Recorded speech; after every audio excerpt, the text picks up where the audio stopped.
கரெக்டாக 3:30 மணிக்கு சென்னை எக்மோரை வந்து ரீச் பண்ணியாச்சு. நம்ம பேக்கெல்லாம் வந்து லக்கேஜ் ரூமில் கொண்டு வச்சுட்டு சுற்றி பார்க்க போகலாம் அப்படின்னு பிளானில் ஒரு வழியாக 4வது பிளாட்ஃபார்மில் தான் அந்த லக்கேஜ் ரூம் இருக்கா, அங்கே கொண்டு வச்சாச்சு லாக்கரில்.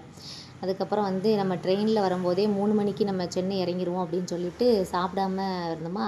சரி போய் சாப்பிட்டுட்டு அந்த அன்னைக்கு சுற்றி பார்க்க போகலாம் அப்படின்னு சொல்லிட்டு அந்த எக்மோர் ஸ்டேஷன் ஆப்போசிட்டில் இருக்கக்கூடிய ஒரு ஹோட்டலில் போய் ரேண்டமாக சாப்பிட போனோம். சாப்பாடு வந்து அந்த அளவுக்கு டேஸ்ட்டெலாம் ஒன்றும் சூப்பராலாம் இல்லை, நல்லா இல்லை. அது ஒருவேளை நம்ம லேட்டாக போனதுனால நல்லா இல்லையா, இல்லை டேஸ்ட்டே வந்து சரியில்லையா அப்படின்னு தெரியல. ஆவரேஜாக தான் இருந்துச்சு, சூடும் இல்லை, ஒன்றும் இல்லை. நான் பிரியாணி வந்து ஆர்டர் பண்ணியிருந்தேன். அந்த ரைத்தாவோட சாப்பிடும்போது கொஞ்சம் ஓகேவாக இருந்துச்சு. அதுமாதிரி பிள்ளைங்கள் வந்து தமிழ்நாடு போனதுமே புரோட்டா சாப்பிட்ணுன்னு ரொம்ப ஆசை, அதனால் புரோட்டா தான் ஆர்டர் பண்ணியிருந்தாங்க. அதுவுமே வந்து அவ்வளோ டேஸ்ட் இல்லை. சென்னை எக்மோருக்கு ஆப்போசிட்டில் எந்த ஹோட்டல் டேஸ்ட்டாக இருக்குன்னு நமக்கும் தெரியாதா.